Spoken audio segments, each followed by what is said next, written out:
Public की सुनवाई नहीं हो रही अधिकारियों के पास, इसलिए जो है आप लोगों के पास आते हैं। कोई भी ऐसा मुद्दा नहीं होता था जो हमें उठाना होता था और हम उसको उठाते थे। पानीपत के हालातों के ऊपर चर्चा होती है कभी मनोहर लाल जी से कि वो एक सफ़ेद कपड़ों में संत हैं। ये फोटो तब की है जब लाल कृष्ण आडवाणी साहब ने रथ यात्रा पूरे देश में निकाली थी। अफसर अच्छाई में काम करने में रुचि रखने हैं, लेकिन जो घोटाले आ रहे हैं आज तक ना किसी पे केस दर्ज हुआ। उनके तो जूतम पुजारी आप देख रहे हो, अभी तक जिलाध्यक्ष भी हो गए। अगर यहाँ जिलाध्यक्ष बन भी गए हैं तो उनमें भी आपस में हो रहा है। शाह परिवार का जो है दबदबा रहा है, आप लोगों ने देखा भी उनके राजनीति करने का स्टाइल। वो जो उस तरीके की राजनीति थी वो एक मतलब परिवार की ही राजनीति थी। बुल्ले शाह जी को क्यों आपकी नज़र में क्यों नकार दिया जनता ने? क्योंकि आरोप उनके ये थे कि ईवीएम में घोटाला हुआ है जबकि वो जीत रहे थे। या कांग्रेस के किसी नेता ने कभी ये बात की हो कि हम अगर आते हैं तो हमारा ये विज़न रहेगा। कि कांग्रेस को बीजेपी से राजनीति करना सीखना चाहिए। अभी अपर्णा प्रमुख की बात कर रहे हैं, अगले एमएलए की टिकट के दौड़ में हैं अब, जो भी इलेक्शन जो है अब आएंगे। ये फोटो तब की है जब लाल कृष्ण आडवाणी साहब ने रथ यात्रा पूरे देश में निकाली थी। आप ये साइड में देखें, ये नरेंद्र मोदी जो प्रधानमंत्री हैं उनकी फ़ोटो है। ये आडवाणी साहब हैं, ये रामविलास शर्मा जी हैं, बाकी जो है इंट्रोड्यूस करवाएंगे कौन कौन है। और ये इस शख्स को और आप देख लीजिए, इस शख्स को भी बताएंगे कौन है और इंट्रोड्यूस भी कराएंगे। और कुछ लोगों को जो पानीपत के पुराने लोग हैं उनको पता भी लग गया होगा। एक बार ये सलूजा साहब मेरे साथ हैं। कौन कौन है सलूजा साहब, ये बताएं जरा। ये अगर हम ऊपर से चले यहाँ से, ये हमारे माननीय प्रधानमंत्री मोदी जी का उस समय का ये फ़ोटो है।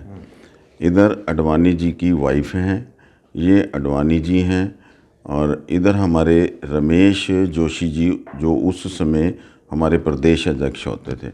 और इधर ये हमारे रामविलास शर्मा जी हैं जो उस समय मंत्री होते थे। और इधर से ये हमारे अपना सुरेश जी हैं, सुरेश गुंबर जी जो हमारे बहुत पुराने कार्यकर्ता हैं, पीछे वो एमिनेंट पर्सन भी रहे हैं। इनको छोड़ दीजिए, इसका इंट्रोड्यूस बाद में कराएंगे कौन है साहब। इधर ये हमारे डॉक्टर मनोहर जी हैं। ये उस समय हमारा ना ये एक ही होता था, मंडल होता था। पानीपत विधानसभा जो थी पूरा एक मंडल होता था। और जो हमारा ज़िला था वो करनाल ज़िला होता था। बाद में हमारे ये जिलाध्यक्ष भी रहे हैं, यहाँ से चुनाव भी लड़े थे। ये हमारे रमेश बत्रा जी, ये हमारे उस समय बड़े अच्छे कार्यकर्ता थे और हमारे ज़िले के महामंत्री भी रहे हैं, संजय जी के साथ महामंत्री थे। ये हमारे प्रकाश वीर जी एक कार्यकर्ता होते थे समालखा से। तो ये उस समय हमारे नीति सेन भाटिया जी के साथ उनकी टीम में थे। ये उपाध्यक्ष थे। ये लगभग कितने साल पुरानी फोटो है? ये 92 की है। 92 की। अब जो ये शख्स हैं जिनसे मैं बात कर रहा हूँ, ये गजेंद्र सलूजा साहब ही हैं। जब गौर से देखेंगे तो ऐसा लगे जैसे टी सीरीज के मालिक गुलशन कुमार हुआ करते थे। बिल्कुल ऐसी ही वो चश्मा डाला करते थे, वैसी जो इनकी हाइट थी। अच्छा, ये तब आप कितने साल के हुआ करते थे? मेरी उम्र उस वक़्त ये थी 32 साल की थी। अब कितनी होगी? अब मैं 62 का हो गया हूँ। पेंशन पे चले गए? हाँ, पेंशन।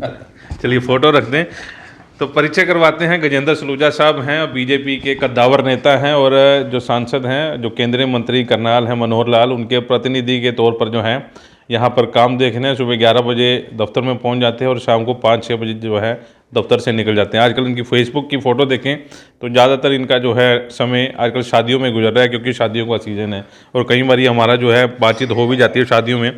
और इंटरव्यू करने का आज मतलब ये है कि शहर में क्या चल रहा है, सांसद के तौर पर जो इनके प्रतिनिधि तौर पर जो है काम कर रहे हैं, जनता को कैसे जो है संतुष्ट कर पाते हैं और क्या जो काम होते हैं सांसद प्रतिनिधि के, और शहर के नगर निगम में आजकल क्या चल रहा है उस पर जो है नज़र रखते हैं या नहीं रखते हैं। ये तमाम जानकारियों को लेकर जो है आज वॉइस ऑफ पानीपत इनके पास पहुँचे हैं। सलूजा साहब, आप अध्यक्ष भी रहे हैं, जिला अध्यक्ष भी रहे हैं। आप 36 साल के जब हुआ करते थे तब की आपकी फ़ोटो भी देखी। उस बीजेपी में और आज की बीजेपी में क्या फ़र्क देखते हैं? देखिए, मैं 1987 से बीजेपी में हूँ। तब हम विपक्ष में होते थे। विपक्ष की भूमिका एक अलग होती थी। अगर आप उस समय की सारी चीज़ें 2014 तक सारी चीज़ उठा के देखिए तो कोई भी ऐसा मुद्दा नहीं होता था जो हमें उठाना होता था और हम उसको उठाते थे। सारी पार्टी मिलके, पूरी पार्टी में सब लोग इकट्ठे होते थे और हमारा ये समझ लीजिए कि हर तीसरे चौथे दिन हम कोई ना कोई मुद्दा लेके लोगों की जो भी समस्याएं होती थी उनको उठाते थे और जीटी रोड पे कोई ना कोई धरना, कोई पुतला फूंकना, कोई इस तरीके का काम हमारा 2014 तक ये सारा होता था। 2014 के बाद हमारी जो भूमिका हुई वो भूमिका एक अलग भूमिका आ गई कि हम सरकार में आ गए।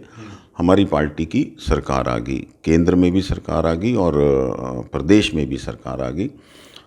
तब हमारा एक अलग हो गया कि अब हमने लोगों के काम कैसे करवाने हैं, तो उसके लिए हम प्रयास में रहते हैं। हमेशा ही कोई भी हमारे पास आए तो हमारी कोशिश ये होती है कि उसको 100% उसको सेटिस्फाई करके भेजें, उसका काम करा के भेजें। ये फ़र्क आया दोनों बीजेपी में, उस समय की इस समय की बीजेपी में? बिल्कुल बिल्कुल। लगता है कि लोग सेटिस्फाइड हैं आप लोगों से, जब क्योंकि महिपाल जी भी दरबार लगाते हैं, मंत्री साहब, आपके विधायक साहब भी बैठते हैं, आप लोग भी बैठ रहे हैं, पब्लिक की सुनवाई नहीं हो रही अधिकारियों के पास, इसलिए जो है आप लोगों के पास आते हैं?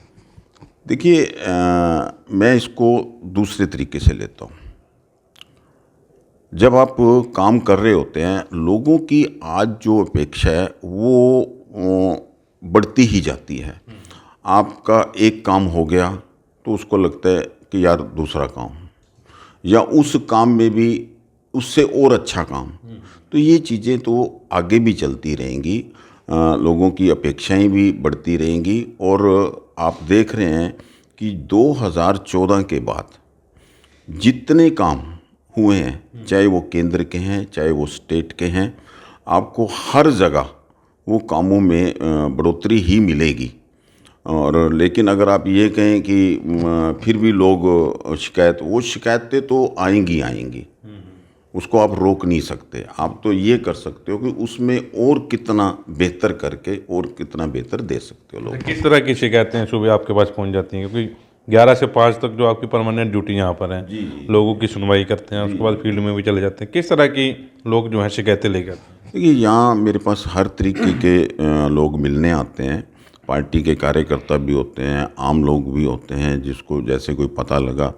अब उसकी कंप्लेंट की अगर बात करें कि जैसे हमारे यहाँ 2 दिन दरबार भी लगता है, पहले पूरा हफ्ता लगता था, फिर वो शिकायतें कम हुई तो वो फिर 2 दिन हो गया, सोमवार और वीरवार। 10 बजे से 12 बजे तक डीसी साहब और एसपी साहब भी बैठते हैं। लेकिन मैंने जो ऑब्ज़र्व किया है कि लोग वहाँ शिकायत देने के बाद भी वो हमारे पास भी आ जाएंगे। अब मेरे को भी अगर कोई शिकायत देंगे हैं तो मैंने भी वो तुरंत भेजना है। काम तो अधिकारियों से ही होना है, अधिकारियों ने ही करने हैं उनके, मैंने भी उधर से भेज रहा हूँ। और जब वो मैंने कई जगह जाके देखा, जब से हमारे महिपाल जी दरबार लगाते हैं तो कई बार मैं भी वहाँ चला जाता हूँ, तो वहाँ मैंने देखा कि वो बंदा वो मेरे से भी मिल के गया है और वो वहाँ भी पहुँच गया है। हालांकि क्यों होता क्या है कि काम में कोई भी आपने काम दिया है, हमने अधिकारी को भेजा, उसमें 2 दिन 4 दिन का कोई समय लगता होता है, पर आदमी चाहता है कि यार मैं गजेंद्र के पास गया हूँ, या पहले डीसी साहब से मिल के आया हूँ, या फिर मैं ऊपर होके आया हूँ, तो शायद मेरे काम में अभी लेट होगा, मैं मंत्री जी से भी मिल लूँ, मेरा और फटाफट हो जाएगा। इस तरीके की भी बातें हैं। पब्लिक को ये नहीं पता है कि सांसद के कौन कौन से काम जो है पब्लिक के वो करवा सकते हैं, चाहे वो मेडिकल की हो, चाहे और कुछ पैसे वैसे की हो, कुछ ऐसी सुविधाएं जो हैं पब्लिक के बारे में पब्लिक को बताना चाहो कि क्या क्या जो है आप लोगों के पास ऐसी भी फैसिलिटी मिलती है। देखिए, हमारे जो यहाँ से सांसद हैं, हमारे केंद्रीय मंत्री अब बने हैं माननीय मनोहर लाल जी, उन्होंने 9.5 साल हमारे प्रदेश की सेवा की है। मुख्यमंत्री के नाते जो उन्होंने काम किए, जिस तरीके के काम आपके सामने हैं, बिना खर्ची पर्ची, या वो काम को डेडिकेशन से करते हैं, वो एक सफ़ेद कपड़ों में संत हैं। अब जब लोगों ने उनको सांसद बनाया, सांसद बनाने के बाद हमारे माननीय प्रधानमंत्री जी ने देखा कि 9.5 साल जिस व्यक्ति ने इस तरीके की सेवा की कि काया ही पलट दी, राजनीति के मायने ही अलग कर दिए, तो उन्होंने भी उनको एक 2 बहुत अच्छे पोर्टफोलियो दे के केंद्र में मंत्री बना दिया, आवास का और ऊर्जा का मंत्री बना दिया। अब जब वो मंत्री बन गए तो उनके पास पूरे देश का काम आ गया। आप देखते होंगे, उनकी फेसबुक उठा के देखते होंगे, तो वो आपको डेली कभी किसी स्टेट में, कभी किसी स्टेट में, और उसमें भी उनकी एक ख़ास चीज़ है, वो प्रोग्रामों में कम जाते हैं। कोई आके उनको बताए कि मैं आपका एक कार्यक्रम करवाने जा रहा हूँ 2000 आदमियों का या 5000 आदमियों का, वो कहते हैं मैंने काम की तरफ देखना है। वो उनकी जो भी आप फेसबुक पे देखें, उनकी जो मीटिंगें हो रही होंगी वो अधिकारियों के साथ हो रही होंगी, अधिकारियों को इंस्ट्रक्शन देते हुए हो रही होंगी, अधिकारियों से काम सीखते हो रही होंगी, कि अधिकारियों को काम बताते हो, वो काम में ज़्यादा विश्वास करते हैं। अब जब वो केंद्र में चले गए तो उनके मन में आया कि मेरी कॉन्स्टिट्यूएंसी, अब मेरी कॉन्स्टिट्यूएंसी तो मैं जा नहीं पाऊँगा, मैं कैसे करूँगा। तो उन्होंने 2 अपने प्रतिनिधि, एक करनाल में और एक यहाँ पानीपत में ये जिम्मेवारी उन्होंने मुझे दी, और करनाल में ही ऐसे हमारे कविंदर राणा जी हैं, बड़े अच्छे कार्यकर्ता हैं, हमारे पुराने कार्यकर्ता हैं, बड़े उससे वो अपने काम को कर रहे हैं। और मैं भी यहाँ उनका ये ऑफिस है, यहाँ बैठता हूँ। और सबसे जो अच्छी बात है, जो सांसद के, जो आप पूछ रहे हैं कि सांसद के क्या कार्य होते हैं, सांसद क्योंकि केंद्र का प्रतिनिधित्व करते हैं, तो केंद्र के जो भी काम है, अब आपके मान लिया किसी को एम्स में जाना है, और वो कहाँ जाके उधर ढूंढेगा, वो यहाँ ऑफिस में आएगा, हम यहाँ से उसका लेटर बना के दे देंगे, उस लेटर के थ्रू उसका वो वहाँ एडमिशन वगैरह हो जाता है। वो मान लिया उसको कोई प्राइम मिनिस्टर रिलीफ फंड में किसी कोई पेशेंट है उसका, वो भी हम सारे यहाँ से फाइलें बना के भेज देते हैं। उसके अलावा केंद्र का कोई भी काम है, हमारे पास ऐसे बहुत से पानीपत के लोग अपने जो हैं वो आते हैं, किसी की कोई ट्रांसफ़र का है, कि वो अलग अलग डिपार्टमेंट है, इनके अपने डिपार्टमेंट के भी आते हैं, लेकिन दूसरे जो मंत्रालय हैं उनके भी आते हैं, वो मैं सारे यहाँ ले लेता हूँ। और वीकली या तो बाबूजी का इधर आना हो जाता है या मेरा उधर जाना हो जाता है दिल्ली, वो हम फाइल बना के वो उनको हम वहाँ दे आते हैं, तो फिर उसके ऊपर वो काम सारे होते रहते हैं। पानीपत के हालातों के ऊपर चर्चा होती है कभी मनोहर लाल जी से, कि पानीपत में इसमें कोई राजनीतिक बात हो कि मेरे जो है प्रतिनिधि क्या क्या काम कर रहे हैं, कुछ इस तरह की बात होती है? देखिए, बाबूजी समय समय पे अपने जो हमारे विधायक हैं उनके साथ मीटिंग होती रहती है, उनके साथ मीटिंग करते हैं, ऐसे करनाल वालों के साथ भी मीटिंग करते हैं, ऐसे पानीपत वालों के साथ भी मीटिंग करते हैं। उनके जो भी इश्यूज़ होते हैं वो अपने इश्यूज़ बाबूजी को बताते हैं, और बाबूजी उनमें इंटरफेयर करके वहाँ अपना चंडीगढ़ में जहाँ भी बात करनी होती है उन बातों को पूरा उठाते हैं और करते हैं। कभी जिक्र चलता है कि पानीपत नगर निगम में इतना बड़ा घोटाला चल रहा है, भ्रष्टाचार के आरोप लगते हैं, कभी लाइट घोटाला आ गया, कभी सड़क घोटाला हो गया, इस पर भी चर्चा होती है कभी?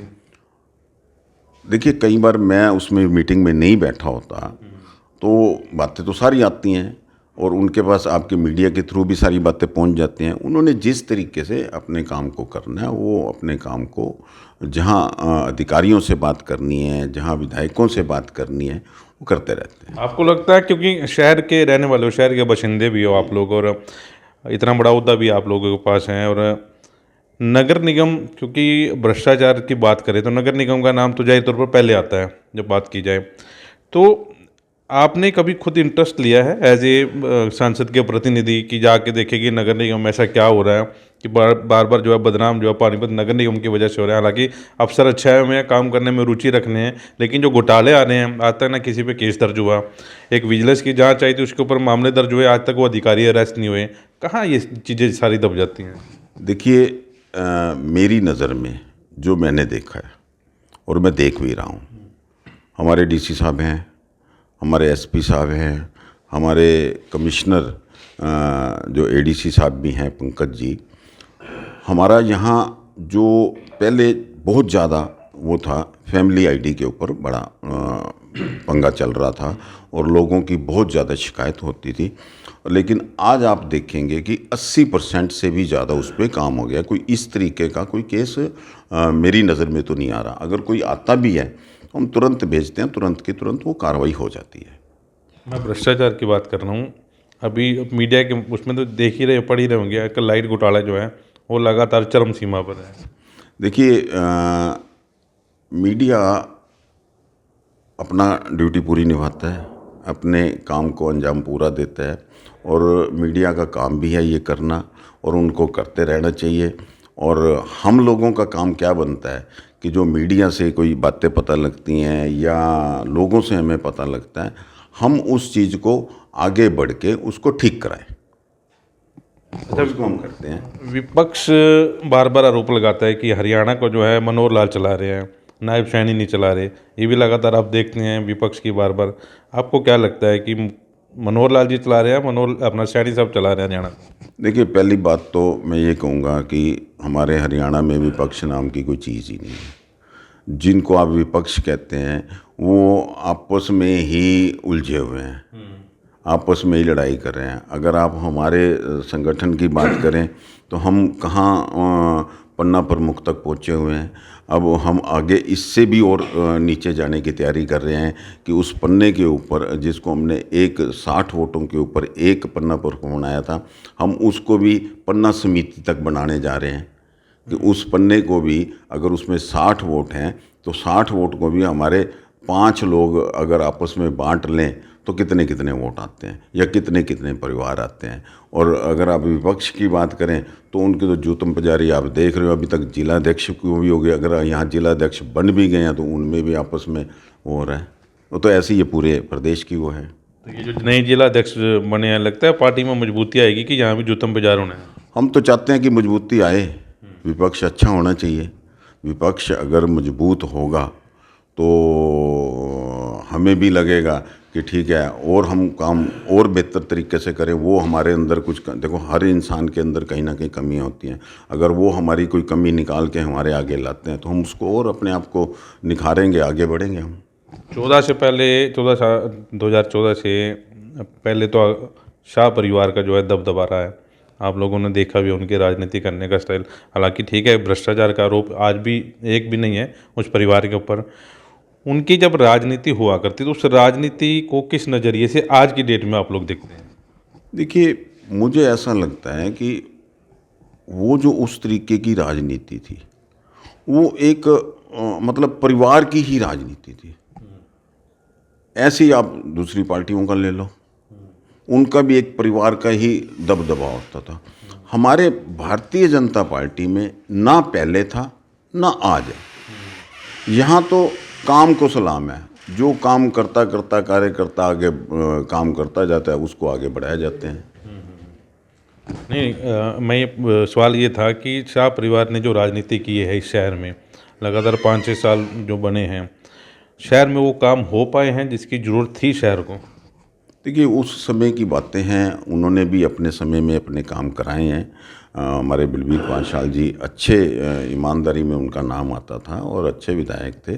जो उस समय की रिक्वायरमेंट थी उसके हिसाब से काम उन्होंने भी करवाए हैं। और हर कोई भी जब एमएलए बनता है तो उसकी यही इच्छा होती है कि मैं अपने समय में ज़्यादा से ज़्यादा काम करवाने की कोशिश करूं। तो मैं उसके बारे में तो ऐसी कोई बात कहूँगा नहीं ना, मेरा वो है। हम भी यही चाहते हैं।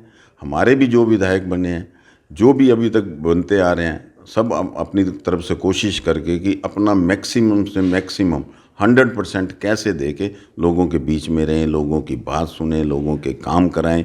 कितने हो सकते हैं वो एक अलग विषय है। बुल्ले शाह जी ने जब आरोप लगाए थे कि यहाँ भी ईवीएम में कोई घोटाला हुआ है, इसलिए जो है वो चुनाव जीतता जाता जो है हार गया अभी जो पिछला चुनाव था, तो बुल्ले शाह जी को क्यों आपकी नज़र में क्यों नकार दिया जनता ने? क्योंकि आरोप उनके ये थे कि ईवीएम में घोटाला हुआ है जबकि वो जीत रहे थे। देखिए, ईवीएम की घोटाले की जो बात करते हैं या आपके वोट चोरी की बात करते हैं, ये तो लोगों से पूछना चाहिए। वोट तो लोगों ने दिए हैं, लोगों ने तो काम देखना है, उस काम के नाते से वोट दिए हैं। और विपक्ष ये समझता है, विपक्ष के पास कोई मुद्दा है ही नहीं है। बताओ ना, क्या कभी भी राहुल ने या कांग्रेस के किसी नेता ने कभी ये बात की हो कि हम अगर आते हैं तो हमारा ये विज़न रहेगा, हम ये काम करके दिखा देंगे। हमारी पार्टी, हमारे माननीय प्रधानमंत्री 2047 को देश को कैसे आत्मनिर्भर बनाना है, आज से ही उस पर काम कर रहे हैं। मतलब ये लगता है कि कांग्रेस को बीजेपी से राजनीति करना सीखना चाहिए। अभी आप पन्ना प्रमुख की बात कर रहे हैं, उसके ऊपर पन्ना समिति की बात जो है आप कर रहे हैं कि ताकि हर घर से जितने वोट हैं वो जो है बीजेपी की झोली में आ जाएं, और कांग्रेस जो है इस चीज़ से बहुत दूर है। नहीं, मैं ये नहीं कहूँगा कांग्रेस ने 70 साल राज किया है, कांग्रेस तो हमारे से बहुत वो है, बल्कि हम ही सीख के हम आगे बढ़ रहे हैं। वो हमारे से क्या सीखेंगे? उनको पहले अपने परिवार को संभालना चाहिए। अपने परिवार को, जब तक आपका परिवार ही एकजुट नहीं है तो उसको आप कैसे आगे जा पाएंगे? हम उनको सलाह थोड़ा देने वाले हैं। अगले एमएलए की टिकट के दौड़ में हैं आप, जो भी इलेक्शन जो है अब आएंगे 3 साल बाद 4 साल बाद जो आने हैं। देखिए, इसमें हम कार्यकर्ता जो हैं, हम किसी ऐसी दौड़ में नहीं होते। पार्टी ने जिसको भी चुनाव लड़ाना होता है, पार्टी अपनी मर्जी से चुनाव लड़ाती है। हमारे लिए सारे कार्यकर्ता काम करने वाले होते हैं, और यहाँ कार्यकर्ता नहीं जीतता, पार्टी जीतती है। आपकी फाइल भी गई थी राष्ट्रीय अध्यक्ष के पास, आपकी वीडियो भी वायरल हुई थी अमित शाह जी के साथ। कुछ फाइल में कोई दिक्कत रह गई थी, इसलिए टिकट की दिक्कत आ गई थी? नहीं, ये कोई वो नहीं होता। बाबूजी बताते होते हैं कि एक कॉन्स्टिट्यूएंसी में 4 कार्यकर्ता होते हैं, चारों के चारों कार्यकर्ता सक्षम हैं और चारों के चारों जीत सकते हैं, और चारों ने ही टिकट अप्लाई किया, क्योंकि सभी को अप्लाई करनी चाहिए, सभी को कहना भी चाहिए, अपने प्रयास करने चाहिए। लेकिन टिकट तो एक को मिलनी है ना, वो जिसका भाग्य जाग गया, उन चारों में से जिसको मिल गई, बाकी 3 उसके साथ हो गए। इस पर ही भाग्य चमकने की उम्मीद है। ये तो परमात्मा जानता है, पर मुझे इतना वो है कि परमात्मा ने जो मुझे सेवा करने का मौका दिया हुआ है, मैं अपने प्रयास अच्छा करता हूँ। तो वो आगे पता नहीं एमएलए की बजाय कोई और अच्छी सेवा देना चाहता होगा तो उसको एक्सेप्ट होगा, वो होगा तो वो होगा। पिछले दिनों एक प्रकरण हुआ था, लास्ट सवाल है, एक प्रकरण हुआ था व्यापारियों और विधायक के बीच में। वो कोई सड़क को लेकर विवाद हुआ था, वो मामला जो है सरकार तक भी पहुंचा था, मनोहर लाल जी तक भी पहुंचा था। लगता है आपको उस मामले की नॉलेज है, क्या मामला था वो, और उस मामले में पार्टी की कहीं ना कहीं किरकिरी हुई थी? देखिए, मामला कोई भी आता है, जब तक आपको मामले की पूरी जानकारी नहीं होती तो हम अपने अपने आइडियाज़ लगाते हैं। अपने आइडियाज़ लगा के हम किसी को भी दोषी कह सकते हैं, पर मुझे लगता है अब उस मामले में कुछ भी नहीं है। वो मामला सोल्व हो गया था, और दोनों विधायक जी के साथ भी आपने देखा था कि उसमें वीडियो में कुछ हमारे लोग उलझे भी थे, लेकिन अब वो कोई ऐसी कोई बात नहीं है, बिल्कुल शांत है, कोई ठीक है मामला वो। चलिए, सलूजा साहब हमारे साथ थे, सांसद के प्रतिनिधि के तौर पर यहाँ काम कर रहे हैं। लोग सेटिस्फाइड हैं, नहीं सेटिस्फाइड, खुल के जो है इस मामले में चर्चा हुई है, और चाहते हैं कि पार्टी टिकट दे। जैसा कि जो बता रहे हैं, टिकट देगी तो सेवा करते रहेंगे, लेकिन बिना टिकट के भी जो है इन्हें आज इतना बड़ा पद मिला हुआ है, नौकरी जिसे कहते हैं 11 से 5 की नौकरी मिली हुई है। तो इस वीडियो को साथ के साथ शेयर जरूर करें, और अपने कमेंट जो है कमेंट बॉक्स में जरूर लिखें। नमस्कार।